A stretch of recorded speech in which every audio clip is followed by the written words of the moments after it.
भूतले श्रीमते भक्ति वेदांत स्वामीति नामिने नमस्ते सरस्वती देवे गौरवाणी प्रचारिणे निर्विशेष शून्यवादी पाश्चात्य दिशतारिणे नमस्ते सरस्वती देवे गौरवाणी प्रचारिणे निर्विशेष शून्यवादी पाश्चात्य दिशतारिणे जय श्री कृष्ण चैतन्य प्रभु नित्यानंद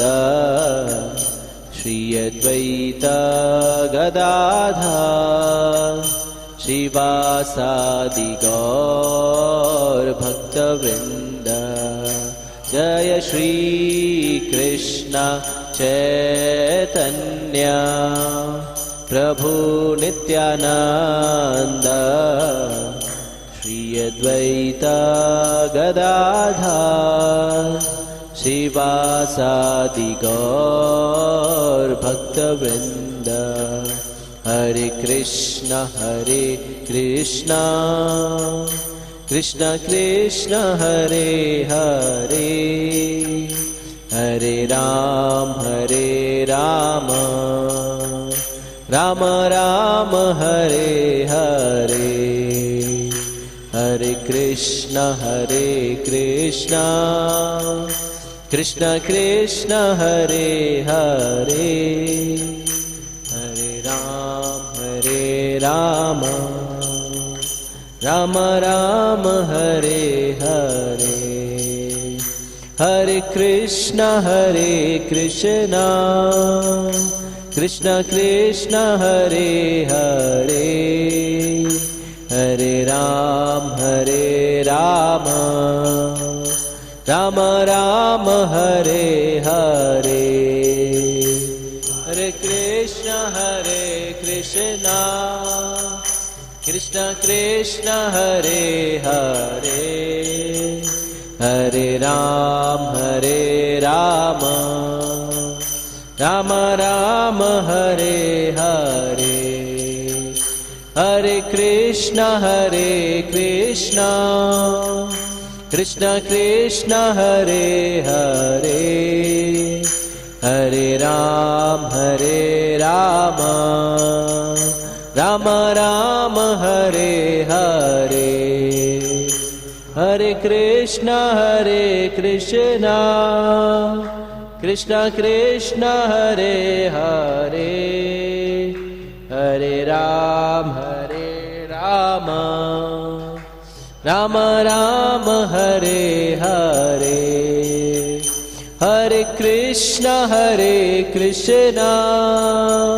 कृष्ण कृष्ण हरे हरे हरे राम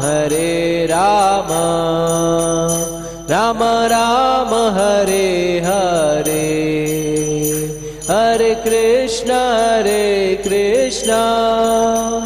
कृष्ण कृष्ण हरे हरे हरे राम राम राम हरे हरे हरे कृष्ण कृष्ण कृष्ण हरे हरे हरे राम राम राम हरे हरे कृष्ण कृष्ण कृष्ण हरे हरे हरे राम राम राम हरे हरे कृष्ण कृष्ण कृष्ण हरे हरे हरे राम राम राम हरे हरे कृष्ण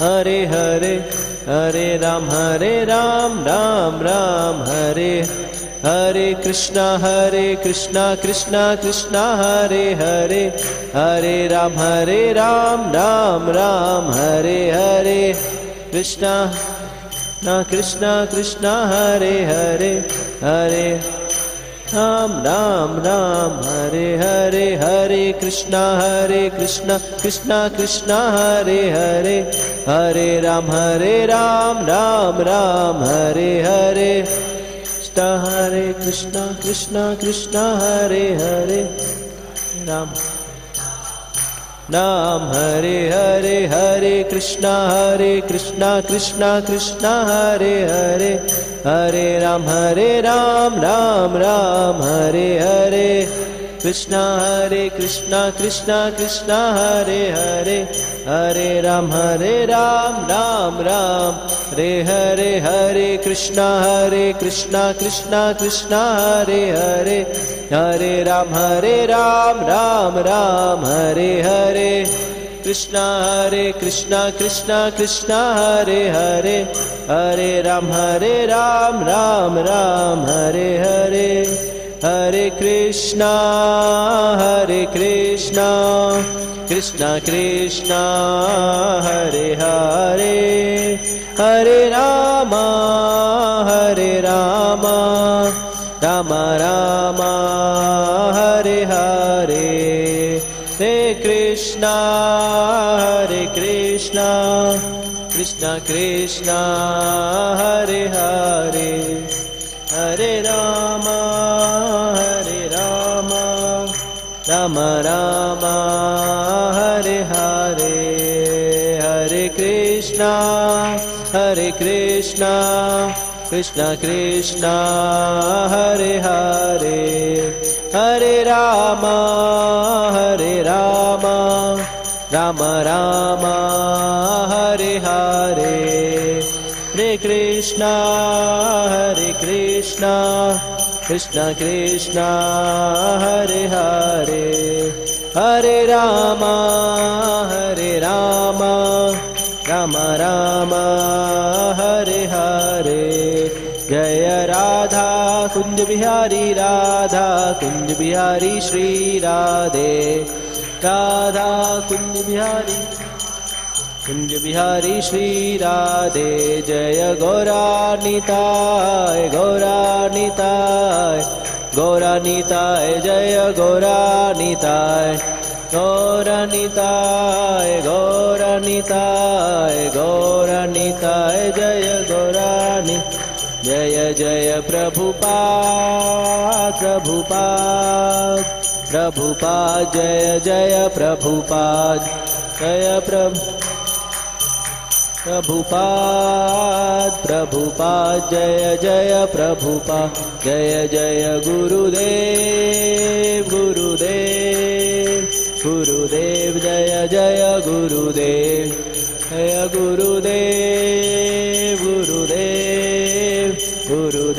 जय जय गुरुदेव नित्य गौर हरि बोल नित्य गौर हरि बोल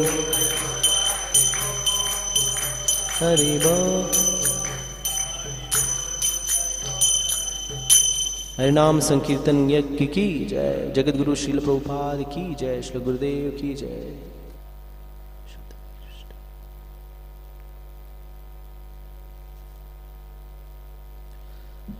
हरे कृष्णा। तो आप सभी लोगों का हार्दिक स्वागत है। सबसे पहले मैं इस्कॉन कैंप मंदिर के प्रबंधन का हार्दिक अभिनंदन करता हूं कि उन्होंने कुछ हमें मौका दिया है श्रीमद् भागवतम को ग्लोरीफाई करने का। मैं प्रयास करूंगा कि इस श्लोक की विवेचना आचार्यों के द्वारा दी गई टीकाओं के पे आधारित हो, और प्रयास करूंगा कि जो भी मैंने पूर्ववर्ती आचार्यों से सुन रखा है वही आप लोगों को बताने का प्रयास करूँ, दोहराने का प्रयास करूँ। तो हम लोग श्लोक का उच्चारण करेंगे, उसके बाद फिर विवेचना करेंगे। एष प्रकृति। तो आज जो है हम श्रीमद् भागवतम के 6ठे स्कंद के पहले अध्याय के 55वें श्लोक की विवेचना करेंगे जी। एष प्रकृति संगेन पुरुषस्य विपर्यया आसीत् स एव न चिरात् ईश संगत विलीयते।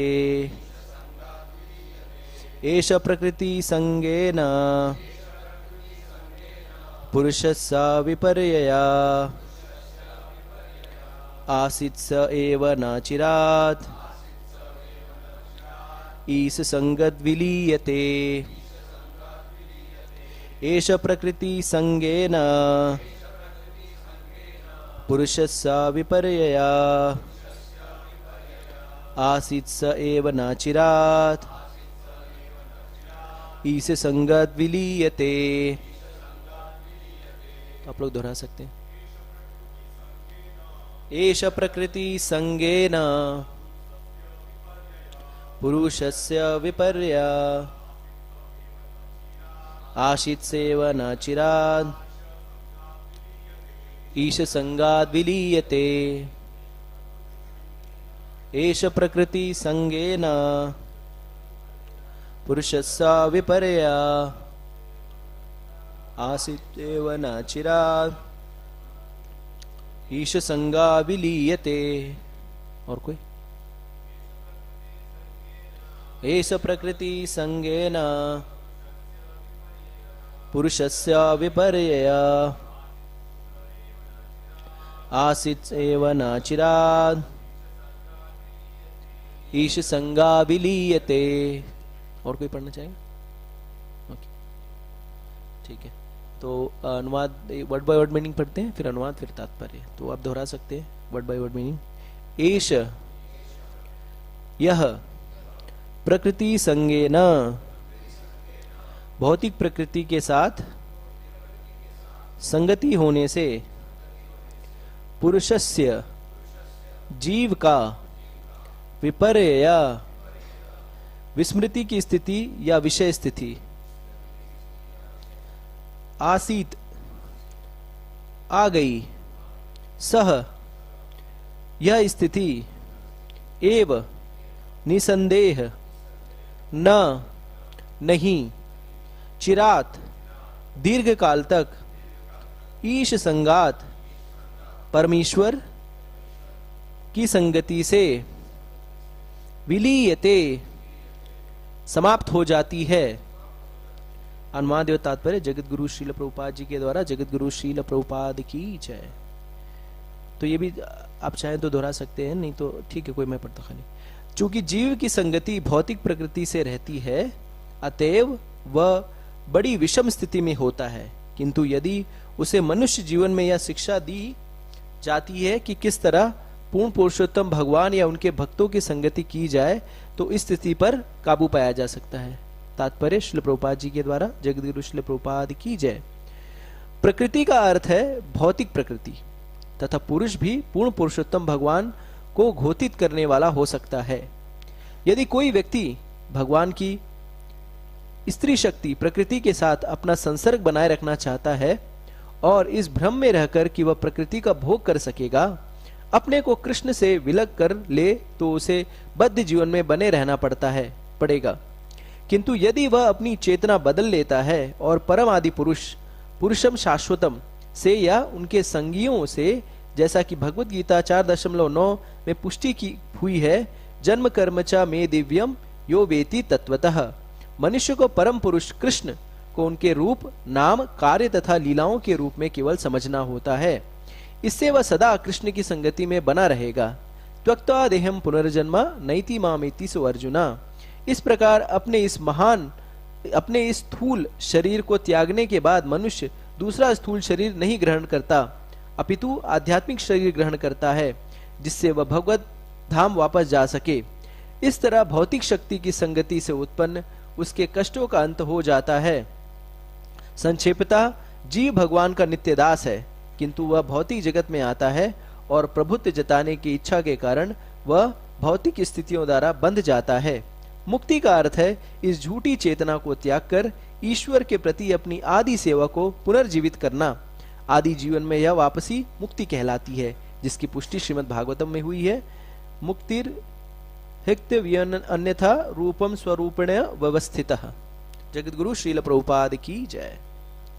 ओम अज्ञानतिमिरान्धस्य ज्ञानाञ्जनशलाकया चक्षुरुन्मीलितं येन तस्मै श्रीगुरुवे नमः। श्रीचैतन्यमनोभीष्टं स्थापितं येन भूतले स्वयं रूपा कदा मह्यं ददाति स्वपदान्तिकं। वन्देऽहं श्रीगुरो श्रीयुतापदकमलं श्रीगुरून् वैष्णवांश श्रीरूपं साग्रजातं सहगण रघुनाथान्वितं तं सजीवं साद्वैतं सावधूतं परिजनसहितं कृष्णचैतन्यदेवं श्रीराधा कृष्णपादान् सहगण ललिता श्रीविशाखान्वितांश। नमो विष्णुपादाय कृष्णपृष्ठाय भूतले श्रीमते भक्तिवेदांत स्वामिनिति नामिने। नमस्ते सरस्वते देवे गौरवाणी प्रचारिणे निर्विशेष शून्यवादी पाश्चात्य देशतारिणे। जय श्री कृष्ण चैतन्य प्रभु नित्यानंद श्री अद्वैत गदाधर शिवासादि गौर भक्तवृंद। हरे कृष्णा कृष्णा कृष्णा हरे हरे हरे राम राम राम हरे हरे। करोति वाचालं पंगुं लंघयते गिरिं यत्र। हरे कृष्णा। तो एक बार फिर से आप सभी का स्वागत है। तो ये जो श्लोक है, ये जो अध्याय है, ये अजामिल के प्रसंग में है। और इस अध्याय की जो बैकग्राउंड है वो ये है कि 5वें स्कंद के आखिर में सुखदेव गोस्वामी नरक का विवेचना देते हैं। और जब नरक की विवेचना देते हैं तो जैसा कि हम सभी को पता है, वैष्णव जो है पर दुखी होते हैं और दूसरे को दुख को देख करके बहुत ही द्रवित हो जाते हैं और वो पूछते हैं कि ऐसे जीवों का उद्धार कैसे हो। तो श्रील प्रभुपाद जी बताते हैं, इस श्लोक की विवेचना जब वो करते हैं तो उसमें बताते हैं कि पिछले अध्याय में सुखदेव गोस्वामी ने सर्ग विसर्ग और स्थान के बारे में विवेचना की है। अब इस छठे अध्याय की शुरुआत में इस पूरे अध्याय में भगवान जो है पोषणम के बारे में बताते हैं। पोषणम का अर्थ होता है किस तरह से भगवान अपने भक्तों का संरक्षण करते हैं। तो ये जो अध्याय है, ये पूरी जो ये छठा स्कंद है, ये हमें बताता है कि भगवान हमारा किस तरह से संरक्षण करेंगे। जैसे भगवद गीता में भगवान बताते हैं कि किस तरह से अन्यास चिंतयन्तो माम ये जना पर्युपास्य तेषाम नित्य अभियुक्ता नाम योगक्षेम वहाम्यम। तो जो अनन्य भाव से भगवान का चिंतन करता है तो भगवान क्या करते हैं, उनके पास जो भी कुछ होता है उसका संरक्षण करते हैं और जो नहीं होता उसके पास पहुंचाते हैं। तो हमें क्या लगता है कि भगवान हमें सिर्फ क्या पहुंचाते हैं, भौतिक चीज़ें पहुंचाते हैं। मतलब हमारे पास जैसे हम लोग गीता पांडा की स्टोरी सुनते हैं कि जब गीता पांडा जाते हैं और उनके घर में भोजन के लिए कोई वस्तु नहीं होती तो वो श्लोक पढ़ते रहते हैं और फिर उनकी पत्नी मतलब कहती है जाइए भिक्षा लेके आइए, और इन्हें लगता नहीं भगवान पहुंचाएंगे। और फिर जैसा आप सभी लोगों को पता है कि वो कुछ नहीं आता तो उस श्लोकों को काट करके जाते हैं भिक्षा लेने के लिए। और ऐसी स्थिति होती है कि कोई उन्हें भिक्षा देने के लिए रेडी नहीं होता, तैयार नहीं होता, और फिर वो दुखी मन से घर वापस आते हैं। और इस मध्य में भगवान आकर के उनकी सारी व्यवस्था करके अन्न ध्यान जो है पहुँचा करके जाते हैं। तो हमें कई बार ये स्टोरी सुन के लगता है सिर्फ भौतिक चीज़ें भगवान पहुँचाते हैं। नहीं, भगवान जो है हमारा जैसे कहते हैं फुल प्रोटेक्शन। जैसे इंश्योरेंस भी लेते हैं तो फुल प्रोटेक्शन, या गाड़ी का इंश्योरेंस लेते हैं तो बम्पर टू बम्पर। तो भगवान जो है ना बम्पर टू बम्पर हमें इंश्योरेंस देते हैं। मतलब भौतिक चीज़ें भी पहुंचाते हैं और आध्यात्मिक चीज़ें का भी व्यवस्था करते हैं। तो इस अध्याय में देखेंगे कि कई बार हमें लगता है सिर्फ नहीं, तो अगर जैसे कई बार हमें लगता है ना कि भक्ति किए और अंत समय में हम भगवान को भूल गए, ऐसी स्थिति आई कि भगवान को हम नहीं याद कर पा रहे हैं, तो ऐसी स्थिति में क्या होगा। तो आचार्यगण श्रील प्रभुपाद जी बताते हैं कि ऐसी स्थिति में भगवान हमें याद करेंगे। और ये हमें फुल फेथ इस पूरे स्कंद से हमें समझ में आता है। तो प्रभुपाद जी एक स्टोरी बताते हैं कि किस तरह से अजामिल जैसा ही प्रसंग है। प्रभुपाद जी अपनी एक स्टोरी में बताते हैं कि कैसे एक व्यक्ति होता है और उसने जीवन में कोई भी अच्छा कार्य नहीं किया रहता, कोई भी पुण्य का कार्य, भक्ति से रिलेटेड कोई भी कार्य नहीं किया रहता है, लेकिन किसी कारणवश वो किसी भक्त के पास पहुंच जाता, भक्त उसके पास पहुंचता है और उसको कहता है, वो उनको बताता है कि अगर अंत समय में हम भगवान का नाम ले लें तो हम मुक्त हो जाएंगे। तो उस व्यक्ति को ये बात याद रहती है और फिर वो कालांतर में वृद्ध हो जाता है, मरणासन अवस्था में आ जाता है। तो उसने सारे भोग विलास किए रहते हैं। तो होता ये है कि अब वो सोचता है कि अब तो मैं मरने वाला हूँ, तो उसे अपने उस भक्त की बात याद आ जाती है कि अगर हम अंत समय में भगवान को याद कर लें तो क्या होगा, मुक्त हो जाएंगे। तो अपने जो उनका कर्मचारी रहता है, जो उनके साथ में उनकी सेवा करते रहता है, उसको कहता है जाओ माला लेके आओ। तो वो कर्मचारी सोचता है कि अरे यार माला क्या करेगा, अभी तक तो माला कभी लिया ही नहीं इसने। तो कहता क्या करोगे माला आप। तो वो कहता है कि एक भक्त ने बोला था कि हरे कृष्ण महामंत्र जप करना होता है अंत समय में। और फिर वो बोलता है ठीक है जाओ माला लेके आओ। तो वो जाता है, रात्रि का समय होता है, ये प्रातःकाल का समय होता है, वो जाता है ढूंढने में, उसको बहुत समय लग जाता है और इतनी देर में इस व्यक्ति के प्राण पखेरु, ये मरणासन मतलब मर जाता है, ऑलमोस्ट डेथ हो जाती है। तो प्रभुपाद बताते हैं कि ऐसे इस केस में भी क्या होता है, इस केस में भी यमदूत आ जाते हैं और उसके प्राण को ले जाने लगते हैं और फिर विष्णु दूत आ जाते हैं वहीं पे, फिर उनके मध्य में झगड़ा होता है। तो बोलते हैं कि ठीक है, आप लोग ने तो अजामिल के प्रसंग में समझ में आया कि अजामिल ने क्या किया था, अजामिल ने नाम लिया था, इधर तो इसने नाम भी नहीं लिया, फिर आप लोग क्यों आ गए? तो बोले कि इसने तीव्र इच्छा की थी हरिनाम लेने की, इसके लिए हम लोग आए हैं। तो नाम लेने से ज्यादा वो तीव्र इच्छा नाम लेने की, वो हमें उद्धार करता है। तो कई बार हम सोचते हैं ना कि जैसे एक बार श्रील प्रभुपाद जी से तमाल कृष्ण महाराज, तमाल गिरिराज स्वामी महाराज, तो जुहू टेम्पल जब बन रहा था, तो उस समय महाराज आते हैं प्रभुपाद जी के पास और उनसे कहते हैं, Prabhupada ji I am not able to do sadhana, मैं साधना नहीं कर पा रहा हूँ और पूरा दिन जो है मैं बोरिया गिनते रहता हूँ। तो बोले अच्छा, तो बोले उससे मेरी साधना नहीं हो पा रही है, मैं मतलब फिक्स्ड अप नहीं हो पा रहा हूँ। तो प्रभुपाद जी ने कहा अच्छा, मैं भी फिक्स्ड अप नहीं हो पा रहा हूँ। बोले मेरे को बहुत टेंशन है। तो बोले मेरे को भी बहुत टेंशन है। और बोलते प्रभुपाद जी आप समझ नहीं रहो, कई बार मैं जब भी नहीं कर पाता। तो प्रभुपाद जी कहते हैं कि जो आप ये बोरियां गिनते हो ना, ये भी जप का ही पार्ट है। और एक इंपॉर्टेंट बात कहते हैं कि आपका जप आपको भगवत धाम नहीं लेके जाता, आपके जप करने की तीव्र इच्छा आपको भगवत धाम लेके जाती है। सो और chanting will not take, I mean लेके जाएगा, लेकिन हमें समझने का मतलब ये है कि तीव्रता, हमारे अंदर कितनी डिजायर है भगवान का नाम जप करने की, भगवान को ग्लोरीफाई करने की, कृष्ण को ग्लोरीफाई करने की, ये चीज जो है हमें भगवान को अट्रैक्ट करती है। जैसे हम कई बार प्रश्न हमें लगता है कि यशोदा और नंद ही क्यों कृष्ण के माता पिता बने। इसके पीछे हम लोग बोलते हैं बहुत तपस्या की, या वसुदेव देवकी ने बहुत वो प्रश्नि गर्भा, और फिर इस तरह से उपेंद्र, और फिर भगवान स्वयं आए। लेकिन उससे भी इंपॉर्टेंट चीज है, आचार्यगण बताते हैं कि नंद और यशोदा माँ के, भगवान के माता पिता इसलिए बने क्योंकि they were ready to take anxiety for Krishna. तो अगर हम कृष्ण के लिए एंग्जाइटी लेने के लिए तैयार हैं, तो समझ लीजिए कृष्ण जो है हमारे साथ हमको ध्यान देंगे, या हम हमारे ऊपर कृपा करेंगे। तो करने से ज्यादा करना इंपॉर्टेंट है, लेकिन उसके ज्यादा जो है उससे तीव्र इच्छा होनी चाहिए भगवान की भक्ति करने की। तो प्रभुपाद जी एक उदाहरण देते हैं, एक वैश्य और ब्राह्मण का, हो सकता है आप लोगों को पता हो।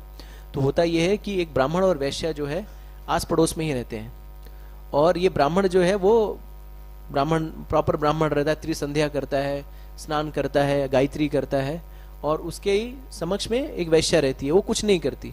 वैश्या का कार्य क्या होता है, पुरुष आते हैं, संग करते हैं, धन देते हैं और जाते हैं। तो ये ब्राह्मण जो है जब इसको देखता था, इस स्त्री को देखता था, वैश्या को देखता था, तो बहुत कुंठित होता था, कहाँ से आ गई है, पता नहीं इसको क्या काम है, ये दिन भर यही करती रहती है।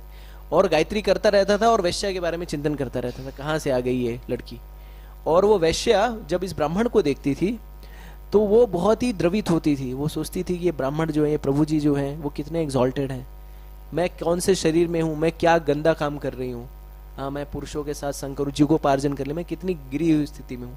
लेकिन ये ब्राह्मण देखिए, ये इनके ऊपर भगवान की कृपा है, सुचि नाम श्रीमताम गे है योग भ्रष्ट अभिजाए थे, इन्होंने इतनी भक्ति की थी पूर्व जन्म में कि ब्राह्मण कुल में उत्पन्न हुए। उसके बाद ये हरे कृष्ण महान जब भी कर रहे हैं, नाम जब भी कर रहे हैं, और मैं कितनी गुरी हुई, मतलब वो हूँ। तो इस तरह से दोनों एक दूसरे को परस्पर एक दूसरे को देखता था, तो आउट ऑफ रिस्पेक्ट वो वैश्या सोचती थी कि कब ऐसा दिन आएगा, कब ऐसा समय होगा कि मैं इसकी तरह भक्ति कर पाऊंगी, इसकी तरह नाम जप कर पाऊंगी। हे भगवान, मेरे को शरीर से मुक्ति देना, तो किसी भक्त के यहाँ पे जन्म देना जिससे मैं भक्ति कर पाऊं। और ये ब्राह्मण जो है वो कुंठित होते रहता था। तो होता है ऐसे, प्रभुपाद जी बताते हैं कि दोनों की मृत्यु जो है वो साथ में होती है। यहाँ पे ब्राह्मण की मृत्यु होती है और यहाँ पे उस वैश्या की मृत्यु होती है।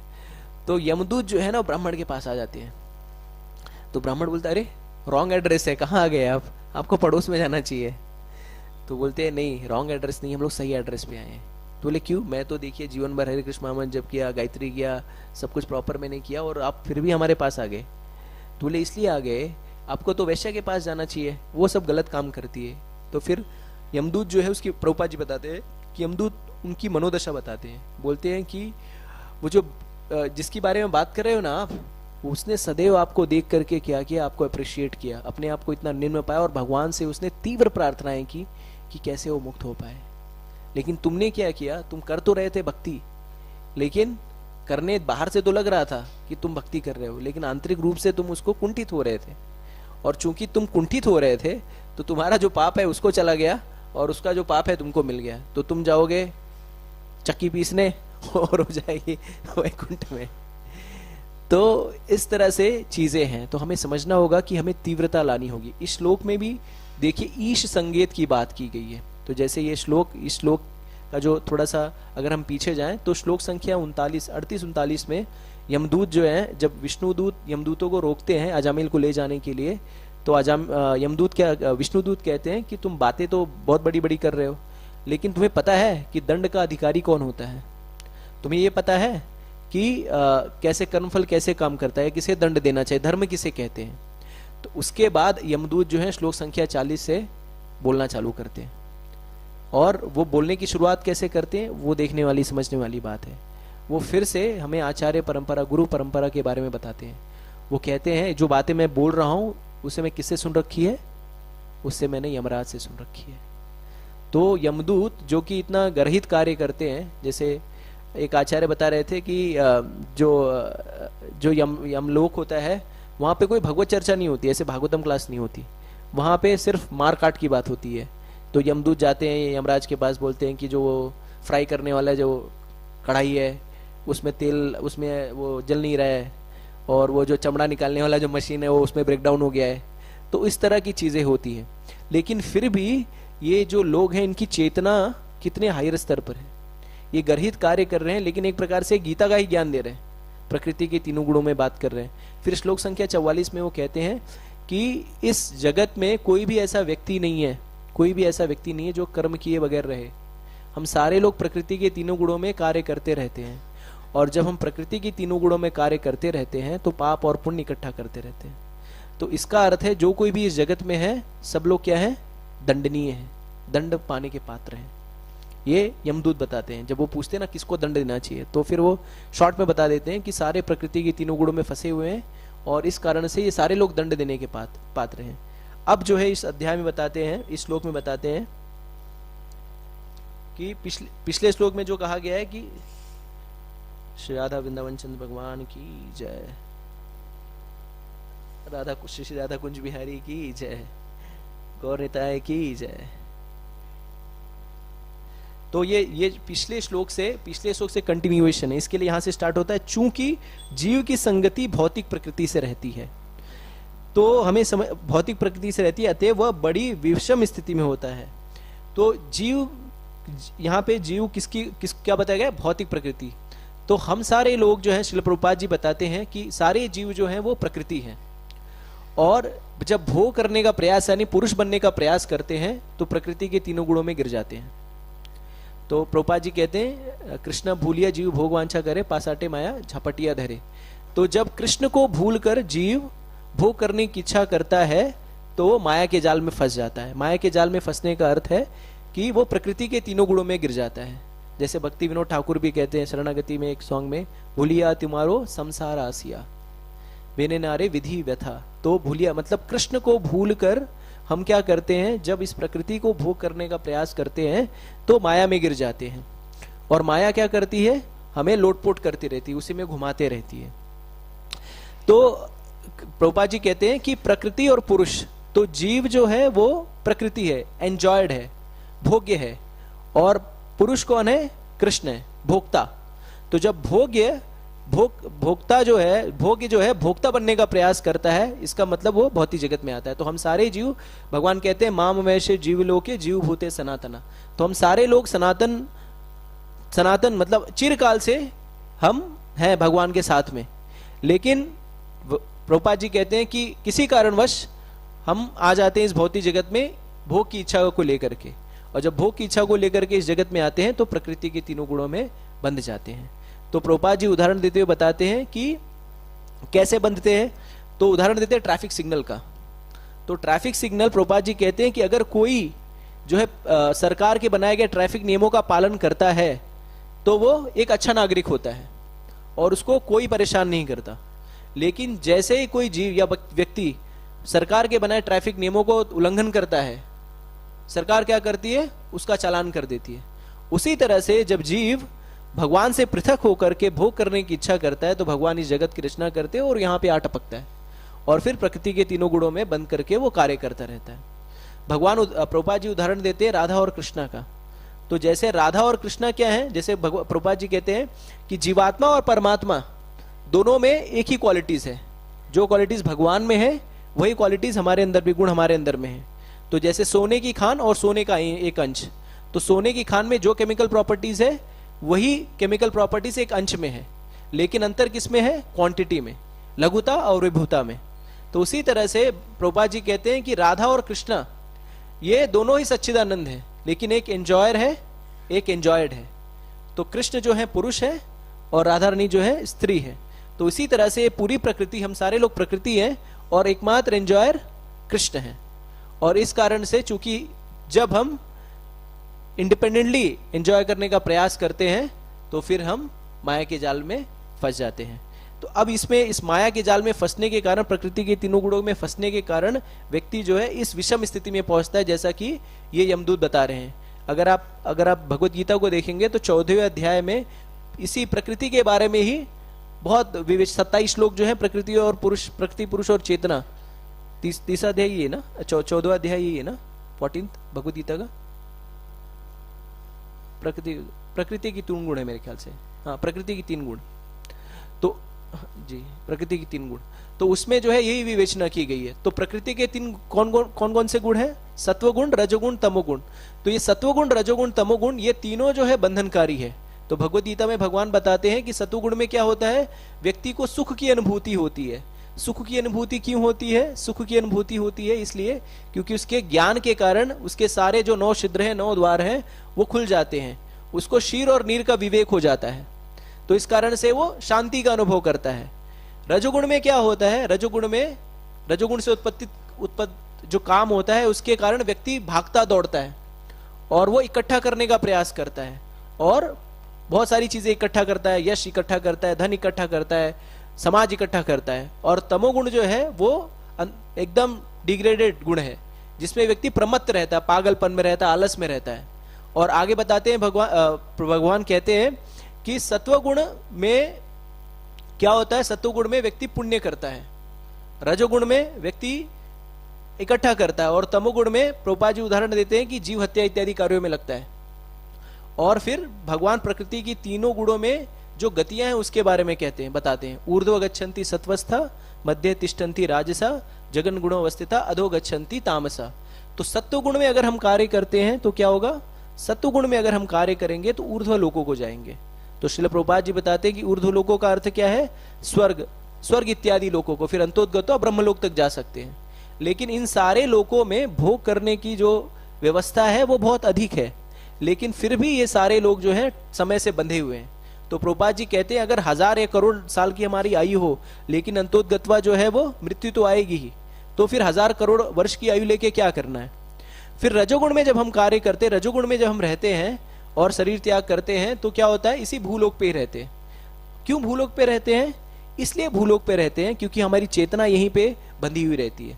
हम इस देश से प्यार करते हैं, हम इस समाज से प्यार करते हैं, बीवी बच्चों से प्यार करते हैं, राष्ट्र से प्यार करते हैं, हम भारतवासी हैं, भारत माता की जय, वंदे मातरम, जो भी है, देश को आगे बढ़ाना है, ये सब करते हैं। और श्रील प्रभुपाद जी कहते हैं अगर जैसे आप भक्ति सिद्धांत सरस्वती, ये जो रजोगुण है ना, ये कई बार हम भक्तों को भी बहा ले जाता है। हम जो है हम सारा कुछ छोड़ करके, जैसे श्रील प्रभुपाद जी कहते हैं कि हम लोग शरीर नहीं आत्मा है, लेकिन हम भी जो है कई बार आजकल बहुत सारे फॉरवर्ड चलते रहते हैं जिसमें हम सो कॉल्ड एक तथाकथित धर्म से अपने आप को रिलेट करते हैं और फिर उसके लिए कार्य करने पे लगे रहते हैं। लेकिन श्रील भक्ति सिद्धांत सरस्वती ठाकुर ने इसकी बहुत ही तीव्रता से खंडन किया है इसको। तो एक बार जब सुभाष चंद्र बोस भक्ति सिद्धांत सरस्वती ठाकुर के पास जाते हैं, क्या प्रस्ताव लेकर के, ये प्रस्ताव लेकर के जाते हैं कि भक्ति सिद्धांत जी आपके साथ बहुत सारे युवा हैं और इन्हें अगर आप हमें दे देते तो मैं इनको क्या करता, इनको लेकर के जाता और भारत देश को आजाद कराता। तो भक्ति सिद्धांत सरस्वती ठाकुर प्रभुपाद ने कहा कि नहीं, को बहुत सारे लड़के मिल जाएंगे, ये लोग भक्ति कर रहे हैं, दुबले पतले हैं, इनको ले जाकर के क्या करोगे। बोले नहीं, अगर आप दे दो तो हम देश को आजाद करा लेंगे। तो भक्ति सिद्धांत सरस्वती ठाकुर सुभाष चंद्र बोस को कहते हैं कि तुमने भगवत गीता पढ़ी है? तो भक्ति सिद्धांत जी सुभाष चंद्र बोस कहते हैं जी हाँ पढ़ी है। उस पर विश्वास है कि सत्य है जो कहा है भगवान ने?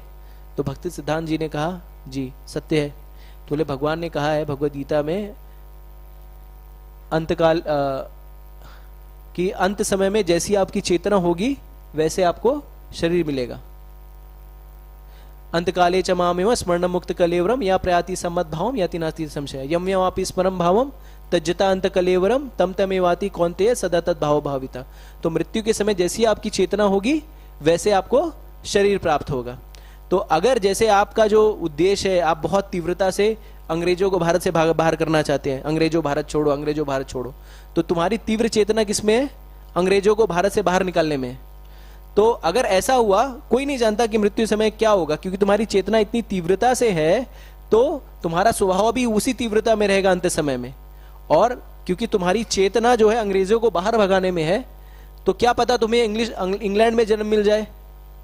तो उनको भक्ति सिद्धांत सरस्वती ठाकुर को कहते हैं कि अच्छा, तो अगर आपको इंग्लैंड में जन्म मिल जाएगा तो भी क्या आप बोलोगे भारत माता की जय?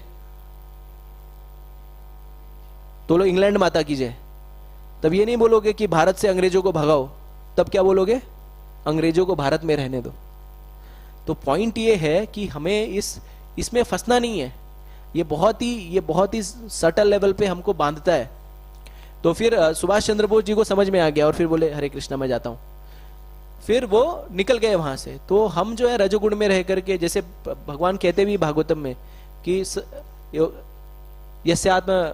यस्यात्म बुद्धि कुणपे त्रिधातु के, तो उसमें अब कहते भी हैं कि ये जो इस मदरलैंड को जो सोचता है बहुत पूजनीय है या इसके लिए कार्य करता है, उसको गो और खर कहा है, गो खरा। तो पॉइंट ये है कि हमें सब कुछ करना है, लेकिन उसके अंदर इतना घुस नहीं जाना है कि हम जो है सब कुछ छोड़ करके सर्वधर्मान परित्यज्य करके हम यहाँ पे आए और फिर एक विशेष चेतना में फंस के यहीं पे फिर बंद रह गए। ठीक है, तो रजोगुण में ये होता है जब हम किसी चीज से बहुत ज्यादा अटैच हो जाते हैं। और तमोगुण में क्या होता है कि चूंकि हम जघन्य कार्य करते हैं, श्रील प्रभुपाद जी कहते हैं तमोगुण में जीव हत्याएं होती हैं, गौ हत्या होती है, लोग तमोगुण में रहकर जीवों को मार करके खाते हैं। तो चूंकि ऐसी स्थिति होती है, इसके लिए व्यक्ति जो है वो नरक इत्यादि लोकों में जाता है। तो प्रश्न ये उठता है कि अब जैसे कि यहाँ पे बता रहे हैं कि ऐसे ऐसे कार्य किया तो बंधा रहा, तो अगर मैं ऊपर गया, बीच में रहा या नीचे गया, पॉइंट ये है कि हम उसी जेल में रहे। जैसे आप वीआईपी जेल में रहिए या काल कोठरी में रहिए, जेल तो जेल ही है ना। कई बार जैसे जो लोग प्रोफेशनल क्रिमिनल्स होते हैं उनको काल कोठरी में नहीं डालते, उनके लिए जैसे नेता होता लोग जाते हैं तो उनके लिए व्यवस्था एसी कूलर सब लगा रहता है, 2-4 नौकर चाकर रहते हैं और फिर उनकी वहां पे भी हिकड़ी रहती है। लेकिन कितनी भी हिकड़ी हो, अंतोदगत्वा आप जेल में ही है। तो आप कितने भी स्वर्ग लोक में चले जाइए, भोग करिए या उच्चतर लोकों में चले जाइए, अंतोदगत्वा आप जन्म मृत्यु जरा व्याधि के चक्र में ही फंसे हुए हैं। तो जैसा कि हम शास्त्रों से पढ़ते हैं, ये 84 लाख की योनियां किस लिए है? ये 84 लाख की योनियां जो है हमारे प्रकृति के तीनों गुण में किए गए कार्य के अनुसार, हमारी चेतना के अनुसार हमें अलग अलग ऑफर, अगर हमें अलग अलग शरीर दिया गया है जिसपे हम अपनी चेतना के अनुरूप उसको ग्रहण कर सकते हैं। लेकिन इस साइकिल में घूमने से काम नहीं चलेगा, इस साइकिल से बाहर निकलना पड़ेगा। तो बाहर कैसे निकल पाएंगे? तो उसके लिए क्या करना पड़ेगा? इसमें उसका आंसर दिया गया है कि कैसे प्रकृति के तीनों गुणों से बाहर निकलेंगे। एक मिनट, इसमें एक प्रभा, हाँ, किंतु यदि उसे मनुष्य जीवन में यह शिक्षा दी जाए कि किस तरह पूर्ण पुरुषोत्तम भगवान या उनके भक्त की संगति की जाए तो स्थिति पर काबू पाया जा सकता है। तो प्रकृति के तीनों गुणों से बाहर निकलने के लिए क्या करना पड़ेगा? हमें भगवान की संगति लेनी पड़ेगी, भगवान की शरणागति। तो भगवान की संगति कैसे लेंगे? अब ये भी बहुत इंपॉर्टेंट क्वेश्चन है।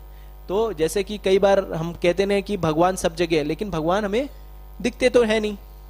तो प्रभुपाद जी बताते हैं कि कुंती महारानी कहती है कि भगवान जो है वो अंतर बहिर अवस्थितम है, अंदर और बाहर दोनों जगह हैं।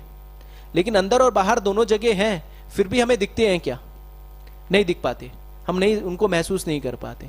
तो चूंकि हमें दिख नहीं पाते, जब हमें कोई चीज दिखती नहीं है, हम अंधे हैं, हमें दिख नहीं रही है, तो हमें कोई दूसरा ऐसा व्यक्ति जो है हमें दिखाए तो दिख जाएगी। तो कौन दिखाएगा? तो गुरु दिखाएगा।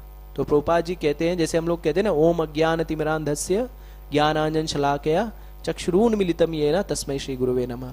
तो गुरु क्या करेगा? हमें भगवान को दिखाएगा। भगवान की तरफ लेके जाएगा। जैसे तम सोमा ज्योतिर्गमया, तो अभी हम भगवान के विषय में अंधकार में हैं, लेकिन आचार्य श्रील प्रभुपाद जी क्या करते हैं, ज्ञान रूपी टॉर्च से हमें भगवान के बारे में बताते हैं। जैसे हम सारे लोग जब भी हम भक्तों के संग में नहीं थे तो हमें ये सब सारी चीजें पता ही नहीं थे कि प्रकृति के 3 गुण क्या होते हैं, भगवान कौन है, भक्ति क्या है, इत्यादि इत्यादि।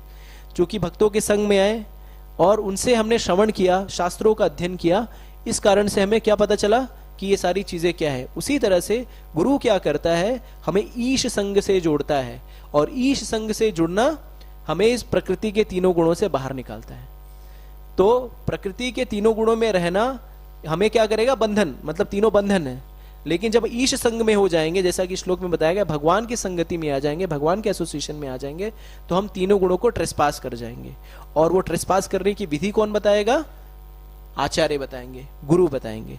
और गुरु क्या करेंगे, हमें भगवान के पास लेके जाएंगे। तो प्रामाणिक गुरु का क्या लक्षण होता है, प्रामाणिक गुरु का लक्षण होता है कि प्रामाणिक गुरु कभी भी अपने शिष्यों को अपनी स्व की सेवा में नहीं लगाता, वो सदैव कृष्ण की सेवा में लगाता है। क्यों कृष्ण की सेवा में लगाएगा, इसलिए कृष्ण की सेवा में लगाया गया कि जब व्यक्ति कृष्ण की सेवा में लग जाएगा तो ईश संग होगा और प्रकृति के 3 गुणों से बाहर चला जाएगा। तो जैसा कि हम देखते हैं कि नारद मुनि इसका परफेक्ट एग्जाम्पल है। जो वो जैसे भागवत में कहा गया ना, सा वही पुंसा परो धर्मा यतोर भक्ति अधोक्षजे अहितु की अप्रतिहता ये आत्मा सुप्रसिद्धि, अनमोटिवेटेड एंड अनइंटरप्टेड, मतलब अकारण। ठीक है, तो जैसे आप अभी कार्तिक महीना आने वाला है तो हम देखते हैं ना ये एक स्टोरी दामोदर लीला। तो दामोदर पास टाइम की जो आखिरी में, जैसे दामोदर पास टाइम यही खत्म हो जाता है जब यशोदा माई क्या करती है, कृष्ण को बांध देती है। लेकिन उसके बाद एक एडिशनल कांड हो जाता है जिसमें भगवान जाते हैं और यमला अर्जुन वृक्ष को गिरा देते हैं। तो यमला अर्जुन वृक्ष को भगवान को गिराने की कोई जरूरत नहीं थी, वो स्क्रिप्ट में था ही नहीं, उनसे कुछ लेना देना ही नहीं था। लेकिन फिर भी भगवान को ऑब्लाइज्ड होकर के वो पास टाइम करना पड़ा। किस कारण से करना पड़ा, ईश संगात, ये जो भक्त लोग ईश संग करने के लिए जो हमें व्यवस्था करते हैं उसके लिए। क्यों, तो जैसा कि आप सभी लोगों को पता है, ये नलकूर और मणिग्रीव किसके पुत्र थे, कुबेर के पुत्र थे। और धन जब होता है तो व्यक्ति गर्वित हो जाता है, अहंकार उसका बढ़ जाता है। और जब अहंकार, और ये नारद मुनि, ये नलकूर और मणिग्रीव क्या कर रहे थे, स्त्रियों के संग एक पॉन्ड में नहा धो रहे थे। और जब नारद मुनि वहां से गुजरे तो इन लोगों ने अपने कपड़े वस्त्र नहीं पहने और मदमस्त थे और नग्न अवस्था में थे। तो वहां पे आचार्यगण बताते हैं कि नारद मुनि को कोई कारण नहीं था उनको श्राप देने का। उन्होंने नारद मुनि को इंसल्ट भी नहीं किया था, माँ बहन की गाली भी नहीं दी थी, कुछ नहीं बोला था, या ब्लास्फेमी भी नहीं की थी, कुछ नहीं किया था। वो लोग अपने मस्त थे, वो अपना कार्य कर रहे, तुम अपना कार्य कर रहे हो। लेकिन फिर भी नारद मुनि ने उन लोगों को कर्ज दिया, उन लोगों को श्राप दिया, इसके लिए जिससे उनका ईश संग हो सके, जिससे उनका उद्धार हो सके। उन्होंने श्राप दिया, चूंकि आप लोग को नग्न रहने की बहुत ही इच्छा, तीव्र उत्कट इच्छा है, तो आप लोग क्या बन जाइए, पेड़ बन जाइए। लेकिन पेड़ भी किसके आंगन में, कृष्ण के आंगन में, नंद और यशोदा के आंगन में, जिससे आपका ईश संग हो सके, भगवान का संग हो सके। और जब भगवान का संग होगा तो व्यक्ति जो है वो मुक्त हो जाएगा। तो जैसे ये मंदिर भी किसके लिए है, ये मंदिर भी ईश संग के लिए है। ये आचार्यों ने, श्रील प्रभुपाद जी ने मंदिर निर्माण करने पे इतना जोर क्यों दिया। प्रभुपाद जी कहते हैं मंदिर जो है एक अस्पताल की तरह है, जहां पर रोगी लोग आते हैं और डॉक्टर के पास आकर के अपने अपने दवाइयां लेकर के जाते हैं। इनफैक्ट भगवान भी खुद भी संग देने के लिए इतने आतुर हैं कि वो सबको छूट दे रखी है। जैसे हमें तो बताया जाता है कि अन्नाभिलाषिता होना चाहिए, अन्नाभिलाषिता शून्यम ज्ञान कर्मानावृतम अनुकूलेन कृष्णानु शीलन भक्तिरुत्तमा। तो उत्तम भक्ति है जहां पर हम भगवान से कुछ नहीं मांगते, लेकिन भगवान बोलते हैं कि आओ बेटा मांगो कम से कम। भगवान कहते हैं ना, चतुर्विधा भजन्ते माम जना सुकृतो अर्जुन आर्थो जिज्ञासु अर्थार्थी ज्ञानी च भरता शभा। तो भगवान कह रहे हैं कि आओ मेरे पास, मांगो, कुछ तो मांगो, कम से कम मेरे पास आओगे तो। भागवत में अकामा सर्व कामो वा मोक्ष कामा उदारदि तीव्रेण भक्ति योगेन याजते पुरुषम परम। तो अगर हमारे पास कोई भी भौतिक इच्छा भी है तो यहां वहां भटकने से अच्छा हम भगवान के पास आए, भगवान से मांगे। इस मंदिर में आएंगे तो क्या होगा, ईश संग होगा, भक्तों का संग होगा, और हम ग्रेजुअली प्रकृति के 3 गुणों से बाहर निकल के मुक्त हो जाएंगे। जब हम आते हैं मंदिर में तो हम प्राय नहीं जानते रहते कि हम सिर्फ आते हैं मांगने के लिए कि हे कृष्ण पास करा दो, पगार बढ़ा दो, यही करने के लिए आते हैं। लेकिन यहाँ पे प्रभुपाद जी लिखते हैं कि ये जो भक्त हैं, ये जो लोग मांगने आते हैं, ये लोग शुद्ध भक्त नहीं होते, ये लोग शुद्ध भक्त नहीं होते, क्योंकि इनकी कुछ इच्छाएं होती है। लेकिन तात्पर्य में लिखते हैं श्रील प्रभुपाद जी कि जब मंदिर में आते हैं, भक्तों के संग में आते हैं, तो भक्त क्या करते हैं, उनको अपना एसोसिएशन देते हैं, उनको कृष्ण के बारे में बताते हैं, शास्त्रों के बारे में बताते हैं, और धीरे धीरे जब शास्त्रों का अध्ययन करते हैं, भक्तों का संग लेते हैं, तो ये लोग जो इच्छाएं लेकर के आए हैं, अंतोदगत्वा ये इच्छा विहीन हो जाते हैं और पूरी तरह से कृष्ण को समर्पित हो जाते हैं। तो कहने का मतलब यह है कि कुछ भी नहीं है, कम से कम आना तो चाहिए। जब यहाँ पे आएंगे तो हमें कृपा मिलेगी, कृपा प्राप्त होगी, और भगवत कृपा जो है वो सबसे बड़ी कृपा है, जो हमें इस भवसागर को लांघने में हेल्प कर पाएगी। ये तो हमें सभी लोगों को मंदिर आना चाहिए, मतलब प्राय जो है हम लोग का प्रयास करना चाहिए कि रोज आए, अगर नहीं आ पा रहे हैं तो कम से कम एक दिन तो आना ही चाहिए मंदिर में। तो ये मंदिर की व्यवस्था जो है वो ईश संघ के लिए है। फिर जो है ये बुक डिस्ट्रीब्यूशन की व्यवस्था, ये जो बुक डिस्ट्रीब्यूशन है ये भी ईश संघ ही है। ये भगवत गीता भागवतम, ये जो कक्षाएं चल रही हैं, ये भी आप सभी लोगों को, हम सभी लोगों को ईश संघ देने की व्यवस्था है, क्योंकि भगवत गीता और भागवतम क्या है, ये भी भगवान से अभिन्न है। तो जब हम भगवत गीता और भागवतम की चर्चा करते हैं तो भी हम प्रकृति के तीनों गुणों को लांघने का ही प्रयास करते हैं।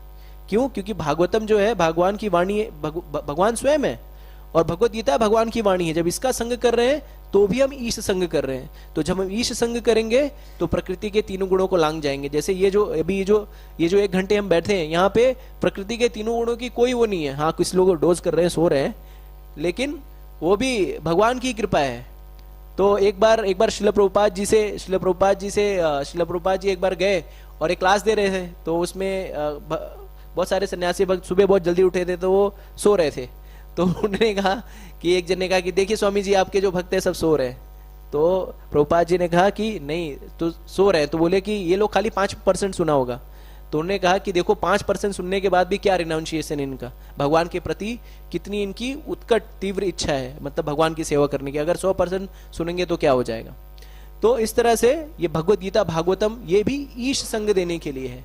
फिर प्रसादम डिस्ट्रीब्यूशन, तो प्रभुपाद ने जितनी भी व्यवस्थाएं की है सब जनमानस को ईश संग देने के लिए की है, जिससे वो जन्म मृत्यु जरा व्याधि प्रकृति के तीनों गुणों को पार कर पाए। तो ये प्रसादम डिस्ट्रीब्यूशन क्या है? तो कई लोग बोलते हैं दरिद्र नारायण की सेवा करो, दरिद्र नारायण की सेवा करो। तो प्रभुपाद जी कहते हैं कि हम सारे लोग दरिद्र ही हैं, कोई भी इस जगत में ऐसा नहीं है जो अमीर है। क्यों? प्रभुपाद जी कहते हैं जिसको कृष्ण का ज्ञान नहीं है वो सब दरिद्र है, जिसको कृष्ण का ज्ञान नहीं है वो सब दरिद्र है। तो अगर आप देखें तो अगर आप इस मंदिर प्रांगण के बाहर चले जाएं तो कितने लोग कृष्ण के विषय में पता है, कितने लोग को ये जिज्ञासा होती कि मैं कौन हूं, भगवान कौन है, भगवान से मेरा संबंध क्या है, और मैं इस संबंध को कैसे पालन करके भवसागर के पार जा सकूं। सारे लोग अज्ञानी हैं। तो श्रील प्रभुपाद जी कहते हैं कि प्रसादम की व्यवस्था जो है इन ऐसे लोगों को भगवत कृपा देने के लिए है, उनको संग देने के लिए है कि कम से कम प्रसाद खाएगा तो कम से कम भगवत चेतना उसके जीवन में आएगी, कृष्ण उसके जीवन में आएंगे, और निरंतर प्रसाद खाने से जो है वो भक्तों के संग में आएगा, भक्ति करेगा, नाम जप करेगा, हरे कृष्णा कृष्णा कृष्णा हरे हरे, हरे राम राम राम हरे हरे, नाम जप करेगा, भक्तों का संग लेगा और मुक्त हो जाएगा। और हमारा कोई दूसरा इंटेंशन नहीं है कि हम जो है प्रसाद क्यों हम खिलाने के लिए किसी को बैठे नहीं है। प्रभुपाद जी कहते हैं हम यहाँ पे किसी का पेट भरने के लिए नहीं बैठे हैं, हम सबका रोग ठीक करने के लिए बैठे हैं। ये प्रसाद जो है सबके रोग को ठीक करता है। कौन से रोग को? भव रोग को। जैसे कि भागवत में कहा गया निवृत्त तरशे उपगी अमानत भव औषधा चोत्र मनोभिरामत का उत्तमा श्लोक गुणानुवादात पुमान विरजेत बिना पशुघ्नाथ। तो ये सारे पशुघ्नाथ है, पशु हत्या। अब पशुघ्नाथ का अर्थ आचार्य बताते पशुघ्नाथ का अर्थ ये नहीं है कि जो जाए और बकरे को काटे, वही पशुघ्नाथ नहीं है। जो अपने आत्म साक्षात्कार जिसको नहीं है, मनुष्य जीवन का जिसको उद्देश्य पता नहीं है, वो भी हत्यारा ही है, वो भी आत्महत्यारा है। तो ऐसे लोगों को क्या करना है? इस भव रोग को निकालना है। तो भव रोग को निकालने के लिए ये ईश संगात, ये जो यहाँ पे कह रहे हैं कि भक्तों का संग। तो प्रभुपाद जी ने प्रसादम डिस्ट्रीब्यूशन जो कहते नहीं है कि मंदिर के परिधि के 10 मील के अंदर कोई भी भूखा नहीं सोना चाहिए। तो उसका अर्थ ये नहीं है कि कोई भूखा नंगा जो भूख लगी है उसको, ऐसा भूखा नहीं। भूखा मतलब सब भूखे हैं मंदिर के परिधि के 10 किलोमीटर के अंदर, या पूरे पुणे शहर में सब भूखे हैं। किसके भूखे हैं? उनको क्या नहीं मिल रहा है? उनको कृष्ण नहीं मिल रहे हैं, उनको जन्म मृत्यु जरा व्याधि से बाहर निकलने का मार्ग नहीं मिल रहा है। तो ये प्रसाद, ये कीर्तन संकीर्तन, जैसे भक्त लोग संकीर्तन निकालते हैं, तो क्या पड़ा है संकीर्तन निकालने के लिए? सुबह उठ करके जाते हैं, सब लोग अपने घर में सो रहे हैं, मंजन कर रहे हैं, और इधर भक्त लोग हरे कृष्णा करते हुए जा रहे हैं। तो क्यों जा रहे हैं? ये इसलिए नहीं जा रहे हैं कि उनको अपना दिखाना है कि हाँ इस्कॉन वाले यहाँ पे हैं। ये इसलिए जा रहे हैं कि वो लोग जो आकर के मंदिर नहीं आ सकते, जो भगवान का संग नहीं ले सकते, ऐसे लोग कम से कम कृष्ण के बारे में सुनेंगे तो कृष्ण का नाम और कृष्ण अभिन्न है, तो कम से कम उन्हें घर बैठे ही भगवान का संग मिलेगा। और जब भगवान का संग मिलेगा तो प्रकृति के तीनों गुणों से बाहर रह जाएंगे। और चौथा जो प्रभुपाद जी ने जो चौथा सबसे इंपॉर्टेंट विषय वस्तु की है ईश संग देने की, वो है प्रचार, प्रीचिंग। तो भगवान के जो भक्त हैं वो क्या करते हैं, अपनी जान जोखिम में ले डाल करके पूरे जगत में, पूरे विश्व में प्रचार करते हैं। और जैसा कि प्रभुपाद जी के शिष्यों ने वो करके भी दिखाया, जैसे तमाल कृष्ण गोस्वामी बैठे हुए थे और उनको श्रील प्रभुपाद जी ने कहा कि किसी ने कहा कि चाइना में प्रचार नहीं हो रहा है, तो बैठे थे और उन्होंने कहा कि Tamal Krishna you go to China, और वो बोले अरे, मतलब उनको लगा मजाक कर रहे हैं, क्योंकि उसमें संस्कृति में बताते हैं कि गो टू चाइना मतलब ऐसे बोल देते हैं कि कहीं दूर दूर जगह पे चले जाओ, तो उनको लगा कि ये अमेरिकन स्लैंग बोल रहे हैं। लेकिन Prabhupada ji was dead serious, उन्हें कहा आप चाइना में जाइए। और अब चाइना में तमाल कृष्ण महाराज का जो प्रचार था, उसकी कृपा से उन्होंने जो बीज डाला था, अब ऐसा बताते हैं कि 30-40 हजार लोग, चाइनीज लोग जो हैं, वो भगवान के नाम का जप करते हैं, हरे कृष्णा कृष्णा कृष्णा हरे हरे, हरे राम राम राम हरे हरे। तो चाइना जैसे देश में जहां पे नास्तिक है, कम्युनिस्ट है, नास्तिक है, और वहां पे आप खुल करके प्रचार प्रसार नहीं कर सकते धर्म का, ऐसे जगह पे 30-40 लोग। ब्रह्मानंद महाराज थे, तभी वो पाकिस्तान गए थे। और अगर प्रभुपाद लीलामृत पढ़ते हैं तो उसमें बताते हैं कि किस तरह से जब पाकिस्तान में वो प्रचार करते थे, धोती और तिलक लगा करके, तो उनके तिलक को पोंछ देते थे, मतलब ऐसा पोंछ देते थे और उनके ऊपर थूक देते थे। हम में से कितने लोग हैं जो हमारे पर अगर हम संकीर्तन करने के कोई थूक दिया तो हम फिर भी लगे रहेंगे उधर, हम अगले दिन आएंगे टेम्पल ऑफ बोले भैया हमसे ना हो पाएगा, हम यही रहेंगे, तो हम नहीं कर पाएंगे। लेकिन उनके जो डिसाइपल्स थे वो ऐसे ऐसे जगह पे गए, और उनकी बदौलत अगर हम यहाँ पे बातचीत कर पा रहे हैं, यहाँ पे बैठ के ज्ञान दे रहे हैं या हम ज्ञान सुन रहे हैं, तो प्रभुपाद जी के उन शिष्यों का खून और पसीना है जिन्होंने हमें इस स्थिति में ला करके खड़ा किया है कि विश्व के किसी भी कोने में चले जाइए, आपको कोई ना कोई इस्कॉन डिवोटी, हरे कृष्णा का डिवोटी मिल ही जाएगा। तो ये प्रभुपाद जी या चैतन्य महाप्रभु का जो उनकी इच्छा थी, उसको श्रील प्रभुपाद जी के द्वारा उनके शिष्यों ने ही पूरा किया। लंदन में उन्होंने, श्रील प्रभुपाद जी ने क्या किया था, इंग्लैंड में जब प्रचार की शुरुआत की थी तो प्रभुपाद खुद नहीं गए थे, प्रभुपाद ने अपने शिष्यों को भेजा। प्रभुपाद के शिष्य गए और उनको प्रभुपाद के ऊपर इतना कन्विक्शन था कि उस कन्विक्शन के कारण वो लोग ने 108 मंदिर स्टैब्लिश किए। हर जगह आप जाए देखेंगे, लीलामृत पढ़ेंगे तो उसमें हर जगह प्रभुपाद नहीं जा रहे प्रीचिंग करने के लिए, उनके डिसाइपल्स ही जा रहे हैं। और ये दो गृहस्थ कपल छोटे बच्चे को लेकर उन्हें इंग्लैंड में जॉर्ज हैरिसन से मिले और किस तरह से जो है इंग्लैंड में प्रचार हुआ। तो भगवान के भक्त जो है वो प्रचार करने के लिए बहुत ही रिस्क लेते हैं, अपने लाइफ पे रिस्क लेते हैं। लेकिन फिर और रिस्क होता है कई बार उन्हें, जैसे कि कई बार हम प्रचार करने के लिए जाते हैं तो रिस्पेक्ट नहीं मिलती, गालियां मिलती है, हमें दुत्कार मिलता है, लेकिन इतना सब सहने के बाद भी भक्त जो है प्रचार प्रसार में लगा रहता है। तो प्रभुपाद जी प्रचार के विषय में एक बहुत ही सुंदर उदाहरण प्रस्तुत बताते हैं कि एक बार एक ईसाई मिशनरी जो है वो जाता है कोयले के खदान में प्रचार करने के लिए। तो जब कोयले के खदान में जाता है प्रचार करने के लिए, तो वो सारे लोग जब बाहर निकलते हैं तो उनको कहते हैं कि अगर जो कोई ईसा मसीह की बात नहीं मानेगा, ऐसा व्यक्ति जो है वो नरक में जाएगा। तो वो लोग बोलते हैं, वो जो खदान में कर्मचारी रहते हैं, जब वो नाम सुनते हैं ईसा मसीह तो उनको लगता है कोई व्यक्ति होगा। तो प्रभुपाद जी बताते हैं कि वो लोग उस मिशनरी से पूछते हैं, अच्छा ये ईसा मसीह का नंबर, बिल्ला नंबर कौन सा है? तो खदान में बेसिकली सारे लोगों को बिल्ला नंबर मिलता है। तो उनको लगा कि उनके मध्य में ही कोई व्यक्ति है जो ईसा मसीह जिसका नाम है। तो ये मिशनरी जो है वो थोड़ा सा मायूस हो जाता है, यार इनको ये भी नहीं पता। तो कहते हैं कि जो नरक है ना वो अंधकार में है, वो धरती के अंदर है और वहां पे पूरा अंधेरा है। तो ये जो खदान वाले कर्मचारी रहते बोलते हैं, हाँ क्या दिक्कत है, रोज तो हम लोग अंधेरे में ही काम करते हैं ना, धरती के अंदर ही काम करते हैं, तो नरक क्या दिक्कत है? तो फिर वो सोचता है कि अब कौन सा ट्रिक लगाऊं इन लोगों को समझाने के लिए। तो फिर वो कहता है कि वो लोग क्या अखबार पढ़ने में उनकी बहुत रुचि रहती है, उन खदान कर्मचारियों की। तो कहता है कि एक चीज और है, नरक में जो है अखबार नहीं है। तो सारे लोग डर जाते हैं, अरे अखबार नहीं है। तो बोलता है ठीक है ये नरक में हमें नहीं जाना है, अब बताओ आप ईसा मसीह के बारे में। तो पॉइंट ये है कि प्रचार करने के लिए हमें देश काल परिस्थिति के हिसाब से अलग अलग वो करना पड़ता है, फाइन ट्यूनिंग करना पड़ता है। लेकिन जो एंड गोल मैसेज होता है, वो भक्त जो है एंड गोल मैसेज यही देते हैं कि कृष्ण जो है पूर्ण पुरुषोत्तम भगवान है, उनके नाम का जप करिए, हरे कृष्णा कृष्णा कृष्णा हरे हरे, हरे राम राम राम हरे हरे, और अपने जीवन को सफल बनाइए। तो हमें समझना चाहिए कि प्रकृति के तीनों गुणों से निकलने के लिए सिर्फ एकमात्र रास्ता है, जैसा कि यहाँ पे बताया गया है कि अगर किसी व्यक्ति को ईश संज्ञानी भगवान की संग करने की व्यवस्था हो जाए तो ऐसा व्यक्ति जो है इस बुरी स्थिति को बदल सकता है। तो हम सभी बुरी स्थिति में हैं, जन्म मृत्यु जरा व्याधि, ये सारी स्थितियों में है। जहाँ पे जन्म हो रहा है, जहाँ पे मृत्यु हो रही है, जरा है, व्याधि है। कई बार मूर्खतावश लोग सोचते हैं, जब हम बताते हैं क्लासेस में कि जन्म मृत्यु जरा व्याधि जो दुख है, तो लोग सोचते हैं कि अरे जन्म कहाँ से दुख है, जन्म में तो पार्टी होती है।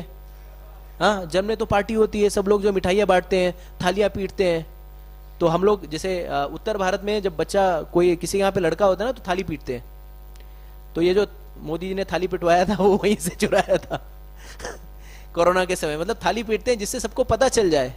लेकिन भागवतम के 31 तीसरे स्कंद के 31वें चैप्टर में ये बताया गया है, कपिल देव भगवान बताते हैं कि किस तरह से जन्म जो है सबसे भयावह होता है, किस तरह से माँ के गर्भ में जीव की क्या स्थिति होती है।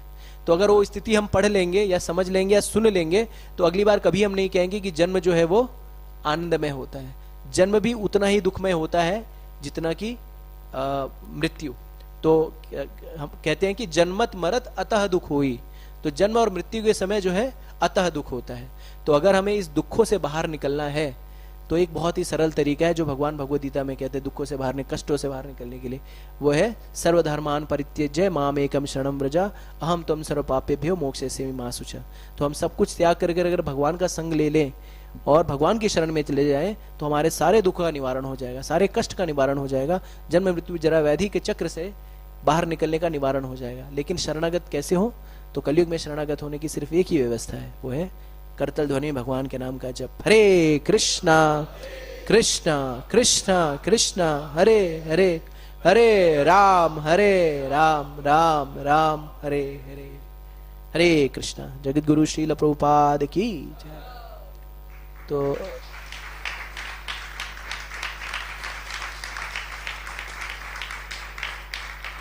तो किसी का कोई प्रश्न या कोई कमेंट कुछ करना चाहता है तो कर सकता है। जी पूछिए।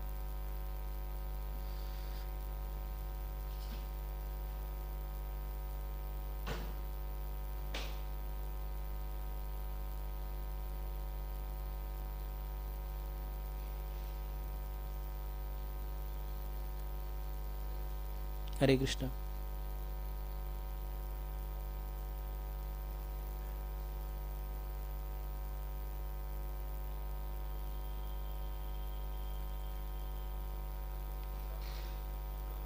मैं भगवद गीता बार बार पढ़ के उसको समझने का प्रयास कर रहा हूँ अभी।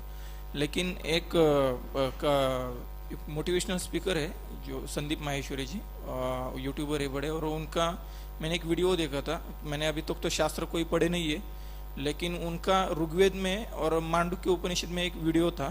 तो उन पर उन्होंने एक डायरेक्टली कोट किया था कि अगर मांडुक्य उपनिषद में जो कुछ भी लिखा है अगर उसको हम नज़र में रखते हुए कुछ मतलब निर्णय ले तो उस रीबर्थ जो है, यानी कि अभी भगवद गीता पढ़ने के बाद इस पे तो बिलीव हो गया कि रीबर्थ है, पुनर्जन्म है, विचार क्या है, कर्म क्या है, प्रारब्ध क्या है, उसका फल क्या है, ये तो समझ में आ गया मोटा मोटा जी। लेकिन उन्होंने ये कहा था कि अगर मांडुक्य उपनिषद में रीबर्थ का कोई मतलब यही नहीं है कि रीबर्थ पॉसिबल ही नहीं है, ऐसा उन्होंने बताया था।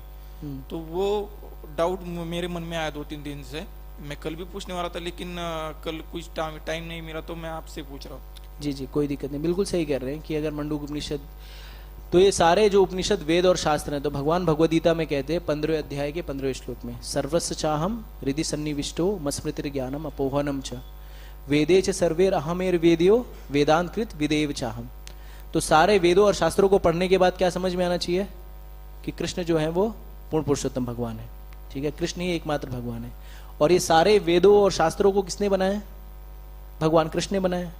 और भगवान ने ये वेदों शास्त्रों का नॉलेज जो है ब्रह्मा जी को दिया। जैसे आप श्रीमद् भागवतम में पहले श्लोक में कहते हैं ना, तेने ब्रह्मा हृदय आदि कवये, तो ये ज्ञान भगवान ने ही दिया है। तो अगर जैसे हम सारे लोगों को सारे वेद पुराण मंडूक उपनिषद पढ़ने का टाइम नहीं है, तो हमारे पास भगवत गीता जो है सारे वेदों और शास्त्रों का सार है। उसमें भगवान ने क्या बताया है, सर्वधर्मान परित्यज्य माम एकम शरणम व्रज अहम त्वं सर्व पापेभ्यो मोक्षयसि मा शुचः।